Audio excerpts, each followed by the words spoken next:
Hello everyone, welcome to GS by Shubha. कैसे हैं सब लोग? मैं आशा करती हूँ आप सब लोग बहुत ही अच्छे होंगे। तो चलिए आज की अपनी छठे दिन की क्लास शुरू करते हैं। आज की क्लास का हमारा डे 6 है। हम पॉलिटी में क्या पढ़ रहे थे? हम पॉलिटी में पढ़ रहे थे हिस्टोरिकल बैकग्राउंड के बारे में। उसमें हमने कंपनी का शासन में कंप्लीट कर लिया था। उसमें जो भी एक्ट्स थे, जो भी अधिनियम थे, वो हम कंप्लीट कर चुके थे। फिर हमने क्या पढ़ा था? फिर हमने ताज का शासन पढ़ा। उसमें हमने कौन से एक्ट्स कर लिए थे? उसमें हमने 1858 का भारत सरकार अधिनियम कर लिया था। फिर उसके बाद हमने 1861 का भारत परिषद अधिनियम कर लिया था। आफ्टर दैट हमने 1892 का भारत परिषद अधिनियम किया। देन 1909 का भारत परिषद अधिनियम किया। तो आज जो हम पढ़ने वाले हैं, आज हम क्या पढ़ने वाले हैं? आज हम पढ़ने वाले हैं भारत शासन अधिनियम 1919। आज केवल हम इसी अधिनियम के बारे में पढ़ेंगे, क्योंकि काफ़ी बड़ा है और बहुत ज़्यादा इससे क्वेश्चन भी आते हैं और इम्पोर्टेंट भी है। फिर उसके बाद हम कौन सा एक्ट करेंगे कल की क्लास में? कल हम करेंगे भारत शासन अधिनियम 1935, जिससे हमारे कॉन्स्टिट्यूशन में, हमारे जो इंडियन कॉन्स्टिट्यूशन है, जो संविधान है, सबसे ज़्यादा एक्ट्स लिए गए हैं। सबसे ज़्यादा जो नियम कानून लिए बनाए गए हैं वो इसी अधिनियम के तहत, 1935 अधिनियम के तहत बहुत बनाए गए हैं। कल की क्लास में वो करेंगे। परसों की क्लास में हम करेंगे भारतीय स्वतंत्रता अधिनियम 1947। फिर आपका ये टॉपिक जो हिस्टोरिकल बैकग्राउंड है ये कंप्लीट हो जाएगा। फिर नेक्स्ट क्लास में हम एमसीक्यूज़ करेंगे। इन टॉपिक जो हमने ये टॉपिक किया है, इस टॉपिक से जितने भी क्वेश्चंस बनते होंगे हम उसके बारे में कर लेंगे। ठीक है, तो चलिए हम अब आज का अपना जो हमारा टॉपिक है भारत शासन अधिनियम 1919, उसके बारे में पढ़ते हैं। चलिए, 20 अगस्त 1917 को ब्रिटिश सरकार ने पहली बार घोषित किया कि उसका उद्देश्य भारत में क्रमिक रूप से उत्तरदायी सरकार की स्थापना करना था। क्या हुआ कि 20 अगस्त 1917 को जो ब्रिटिश गवर्नमेंट थी, जो ब्रिटिश सरकार थी, उसने पहली बार क्या घोषणा की कि उनका जो मोटिव था, उनका जो उद्देश्य था, वो क्या था? क्रमिक रूप से उत्तरदायी सरकार की स्थापना करना। ठीक है, तो उसने कब डिक्लेयर की ये बात? 20 अगस्त 1917 को। आगे चलते हैं। क्रमिक रूप से 1919 में भारत शासन अधिनियम बनाया गया। अब क्या हुआ? 1919 में क्या किया गया? भारत शासन अधिनियम बनाया गया, जो 1921 से लागू हुआ। जो लागू कब हुआ? बनाया कब गया था? 1919 में बनाया गया था भारत शासन अधिनियम, लेकिन वो लागू कब हुआ था? अप्लाई कब हुआ था? उसका इम्प्लीमेंट कब हुआ था उस एक्ट का, उस अधिनियम का? 1921 में। कब हुआ था? 1921 में। इस कानून को मॉन्टेग्यू चेम्सफोर्ड सुधार भी कहा जाता है। ये जो कानून था, इसको क्या कहा जाता है? मॉन्टेग्यू चेम्सफोर्ड सुधार। मॉन्टेग्यू और चेम्सफोर्ड दो अलग अलग व्यक्ति थे। तो इसमें आगे जानते हैं, इसमें आगे क्या है? मॉन्टेग्यू भारत के राज्य सचिव थे। मॉन्टेग्यू कौन थे? भारत के राज्य सचिव थे। और जबकि चेम्सफोर्ड कौन थे? भारत के वायसराय थे। तो इस अधिनियम को क्या बोला जाता है? मॉन्टेग्यू चेम्सफोर्ड सुधार भी कहा जाता है, क्योंकि मॉन्टेग्यू जो भारत के राज्य सचिव थे और चेम्सफोर्ड जो भारत के वायसराय थे, उन्होंने क्या किया? कुछ सुधार किए, तो जो इस अधिनियम में, इस एक्ट में इंक्लूड किए गए। अब इस अधिनियम की विशेषता क्या क्या थी, उनके बारे में जानते हैं। पहली विशेषता, केंद्रीय और प्रांतीय विषयों की सूची की पहचान कर एवं उन्हें पृथक कर राज्यों पर केंद्रीय नियंत्रण कम किया गया। जो सेंट्रल के विषय हैं और जो प्रांतीय, जो स्टेट के विषय हैं, उनकी सूची की पहचान की गई और उनको पृथक कर, अलग अलग करके राज्यों पर केंद्रीय नियंत्रण कम किया गया। मतलब जो स्टेट्स थे उन पे जो सेंट्रल का जो नियंत्रण था, जो कंट्रोल था, उसको कम किया गया। आगे पढ़ते हैं। केंद्रीय और प्रांतीय विधान परिषदों को, जो सेंट्रल और स्टेट की जो विधान परिषद थी, उनको अपनी सूचियों के विषय पर विधान बनाने का अधिकार प्रदान किया गया। जो सेंट्रल था और जो प्रांतीय विधान परिषद थी स्टेट की, तो उनको क्या अधिकार दिए गए? सूचियों के विषय पर, जो उनकी सूचियां हैं उन पर वो विधान बना सकते हैं, उनको ये अधिकार दिया गया। लेकिन सरकार का ढांचा केंद्रीय और एकात्मक ही बना रहा। उनको अधिकार तो दिया गया कि वो अपने जो सूची हैं, जो उनके विषय हैं, उन पर नियम कानून बना सकते हैं, लेकिन सरकार का जो ढांचा था वो क्या रहा? वो एकात्मक रहा और केंद्र के ही हाथ में रहा, सेंट्रल के ही होल्ड में रहा। ठीक है, इसकी ये पहली विशेषता हो गई। अब इसकी दूसरी विशेषता के बारे में जानते हैं। इसने प्रांतीय विषय को पुनः दो भागों में विभक्त किया। जो प्रांतीय विषय थे उनको इसने 2 पार्ट्स में डिवाइड किया, हस्तांतरित और आरक्षित। एक तो हस्तांतरित और एक आरक्षित, रिजर्व। एक हस्तांतरित और एक आरक्षित। हस्तांतरित विषयों पर गवर्नर का शासन होता था। जो हस्तांतरित जितने भी सब्जेक्ट होते थे उन पर जो गवर्नर होते थे, गवर्नर जो रहते थे, उनका शासन रहता था। और इस कार्य में वह उन मंत्रियों की सहायता लेता था जो विधान परिषद के प्रति उत्तरदायी थे।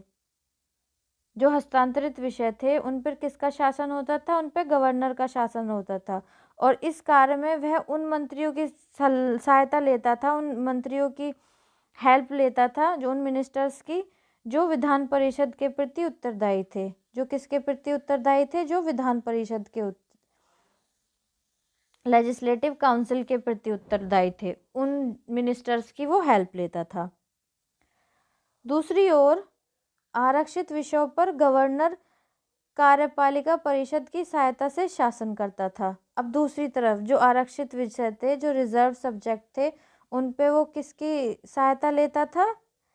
जो गवर्नर कार्यपालिका परिषद जो होती थी उनकी सहायता से, उनकी हेल्प से शासन करता था। जो विधान परिषद के प्रति उत्तरदायी नहीं थी, जो कि जो लेजिस्लेटिव काउंसिल थी उसके प्रति जो कि क्या थी, वो उत्तरदायी नहीं थी। शासन की इस दोहरी व्यवस्था को द्वैध, यूनानी शब्द में डाइआर्की व्युत्पन्न शासन व्यवस्था कहा गया। इसको क्या कहा गया? डाइआर्की शासन व्यवस्था, द्वैध शासन व्यवस्था कहा गया। ठीक है। हालांकि यह व्यवस्था काफी हद तक असफल ही रही। हालांकि ये जो व्यवस्था थी, डाइआर्की व्यवस्था जो थी, ये काफी हद तक क्या रही? सफल नहीं हो पाई, असफल रही। अब इसकी तीसरी विशेषता के बारे में जानते हैं। 1919 का जो भारत शासन अधिनियम था उसकी तीसरी विशेषता के बारे में जानते हैं। इस अधिनियम ने पहली बार देश में द्विसदनीय व्यवस्था और प्रत्यक्ष निर्वाचन की व्यवस्था प्रारंभ की। द्विसदनीय व्यवस्था, द्विसदनीय in the sense of Lok Sabha और राज्यसभा, अपर हाउस और लोअर हाउस। प्रत्यक्ष निर्वाचन की व्यवस्था प्रारंभ की। ठीक है। और इसके अलावा जो प्रत्यक्ष निर्वाचन था उसकी व्यवस्था प्रारंभ की। इस प्रकार भारतीय विधान परिषद के स्थान पर द्विसदनीय व्यवस्था यानी राज्यसभा और लोकसभा का गठन किया गया। तो इस प्रकार क्या हुआ? जो विधान परिषद थी उस पर, उसके स्थान पर क्या किया गया? द्विसदनीय। द्विसदनीय मतलब राज्यसभा और लोकसभा, अपर हाउस और लोअर हाउस का गठन किया गया। ठीक है। दोनों सदनों में बहुसंख्यक सदस्य को प्रत्यक्ष निर्वाचन के माध्यम से निर्वाचित किया जाता था। अब जो अपर हाउस और लोअर हाउस था, जो राज्यसभा और लोकसभा थी, तो जो बहुसंख्यक सदस्य होते थे उनको किस तरीके से निर्वाचित किया जाता था? प्रत्यक्ष निर्वाचन के माध्यम से निर्वाचित किया जाता था। तो ये हो गई इस अधिनियम की तीसरी विशेषता। अब इसकी चौथी विशेषता के बारे में जानते हैं। इसके अनुसार वायसराय की कार्यकारी परिषद को 6 सदस्यों में कमांडर इन चीफ को छोड़कर 3 सदस्यों का भारतीय होना आवश्यक था। अब जो वायसराय होते थे भारत के, उनकी जो कार्यकारी परिषद होती थी, तो उसको क्या किया, उसमें 6 सदस्य होते थे, तो 6 सदस्यों में से 3 सदस्य क्या हो गया, कंपलसरी हो गया कि वो 3 उनमें से 3 इंडियंस ही होंगे। लेकिन कमांडर इन चीफ जो होगा वो क्या होगा, वो तो ब्रिटिशर ही होगा, वो तो ब्रिटेन का ही होगा। ठीक है, ये इसकी चौथी विशेषता हो गई। अब आगे जानते हैं इस अधिनियम की 5वीं विशेषता क्या थी। इसने सांप्रदायिक आधार पर सिखों, भारतीय ईसाइयों, आंग्ल भारतीयों और यूरोपियों के लिए भी पृथक निर्वाचन के सिद्धांत को विस्तारित कर दिया। मतलब इसका मतलब क्या होता है, सांप्रदायिक, जैसे हमने पहले पढ़ा था, जो मुस्लिम्स थे उनके लिए सांप्रदायिक के आधार पर उन्होंने विस्तृत पृथक निर्वाचन किया था। अब यहाँ पर इन्होंने क्या किया, इस अधिनियम के तहत जो सिख होते थे, तो कैंडिडेट भी कौन सा होगा, सिख का ही होगा, सिख ही होगा, और उनको वोट्स कौन डालेंगे, वोट भी सिख ही डालेंगे। ऐसे ही जो भारतीय ईसाई थे, जो लोग कन्वर्ट हो गए थे, जिन्होंने अपना धर्म परिवर्तन कर लिया था, जो ईसाई बन गए थे, ऐसे ही उनकी कम्युनिटी में होता कि कैंडिडेट भी उन्हीं का होगा और चूज भी वही लोग कर, वोट भी वही लोग डालेंगे। ऐसे ही आंग्ल भारतीयों के लिए और ऐसे ही यूरोपियों के लिए हो गया था। पृथक निर्वाचन के सिद्धांत को विस्तृत किया, मतलब कि ये सिद्धांत लागू हो गया इस अधिनियम के तहत। ठीक है, अब इसकी छठी विशेषता के बारे में जानते हैं। इस कानून में संपत्ति कर या शिक्षा के आधार पर सीमित संख्या में लोगों को मताधिकार प्रदान किया गया या प्रदान किया। मतलब इस कानून के तहत जिन लोगों के पास संपत्ति है, या जो कर देते हैं, या जो शिक्षित व्यक्ति हैं, उनकी जो संख्या थी, नंबर्स थे, वो लिमिटेड कर दिए कि ये कुछ लिमिटेड लोगों को ही क्या है, अधिकार है वोट डालने का, सभी नहीं डाल सकते। पहले तो किसी को था ही नहीं, लेकिन इस अधिनियम के तहत क्या हो गया, ये लोग क्या कर सकते हैं, वोट डाल सकते हैं। मताधिकार का अधिकार उनको प्रदान किया गया। इतनी बात क्लियर है। चलिए अब आगे चलते हैं। अब इसकी 7वीं विशेषता क्या थी। इस कानून ने लंदन में भारत के उच्चायुक्त के कार्यालय का सृजन किया। इस कानून के तहत क्या हुआ कि लंदन के अंदर एक भारत के उच्चायुक्त का कार्यालय स्थापित किया, और अब तक भारत के सचिव द्वारा किए जा रहे कुछ कार्यों को उच्चायुक्त को स्थानांतरित कर दिया गया। लेकिन अब तक क्या, जो भारत के जो सचिव थे, वो जो कार्य कर रहे थे, वो जो काम कर रहे थे, अब उनको क्या किया गया, उनके कुछ कार्य उनको किसको ट्रांसफ़र कर दिए गए, जो उच्चायुक्त थे ना, उनको ट्रांसफ़र कर दिए गए। जो सचिव के, भारत सचिव के जो कार्य हैं, उनके कुछ कार्य को कौन देखेगा, भारत के जो उच्चायुक्त की नियुक्ति हुई है वो देखेंगे। ठीक है, अब इसकी 8वीं विशेषता के बारे में जानते हैं। इससे एक लोक सेवा आयोग का गठन किया गया। किसका गठन किया गया, लोक सेवा आयोग का, जो कि यूपीएससी वगैरह इनके एग्ज़ाम करवाती है।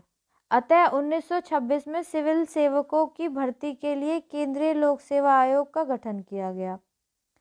तो 1926 के अंदर क्या हुआ, जो सेंट्रल लोक सेवा आयोग सिविल सेवकों की जो भर्ती कराते हैं, उसके लिए एक केंद्रीय लोक सेवा आयोग का गठन किया गया इस अधिनियम के तहत, भारत शासन अधिनियम 1919 के तहत। ठीक है, ये हो गई इसकी 8वीं विशेषता। अब इसकी 9वीं विशेषता के बारे में जानते हैं। इसने पहली बार केंद्रीय बजट को राज्यों के बजट से अलग कर दिया। इस अधिनियम ने क्या किया, इस अधिनियम के तहत क्या हुआ कि केंद्र का और राज्य का बजट अब अलग अलग होगा, एक नहीं रहेगा। पहले तो एक ही होता था, एक ही बजट आता था, लेकिन इस अधिनियम के तहत क्या हो गया, जब लोकसभा और राज्यसभा हो गई तो इस अधिनियम के तहत क्या हुआ कि केंद्र का बजट अलग आएगा और राज्य का बजट अलग आएगा। और राज्य विधानसभाओं को अपना बजट स्वयं बनाने के लिए अधिकृत कर दिया। और साथ ही साथ क्या हुआ, जो राज्य की विधानसभाएं थी, जो स्टेट की काउंसिल्स थी, उनको क्या कर दिया गया, उनको अधिकार दे दिया गया कि वो अपना बजट अपने अपने हिसाब से बना सकते हैं। ठीक है, अब इसकी 10वीं विशेषता क्या थी। इसके अंतर्गत एक वैधानिक आयोग का गठन किया गया, जिसका कार्य 10 वर्ष बाद जांच करने के बाद अपनी रिपोर्ट प्रस्तुत करना था। मतलब एक वैधानिक आयोग बनाया गया।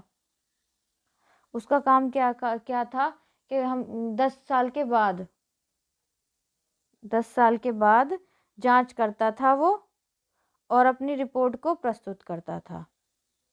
तो इस अधिनियम की ये 10 विशेषताएं थी। कौन से अधिनियम की? भारत शासन अधिनियम 1919। तो गाइज आज की क्लास हम अपनी यहीं रखते हैं। कल हम क्या पढ़ेंगे? कल हम पढ़ेंगे भारत शासन अधिनियम 1935 और परसों हम पढ़ेंगे भारतीय स्वतंत्रता अधिनियम 1947। ठीक है, आई होप आपको क्लास अच्छी लगी होगी। अगर आपको क्लास अच्छी लगी है तो ज़्यादा से ज़्यादा शेयर करें, क्लास को लाइक करें और कमेंट में मेंशन करके बताएं कि आपको क्लास कैसी लगी है। Thank you so much.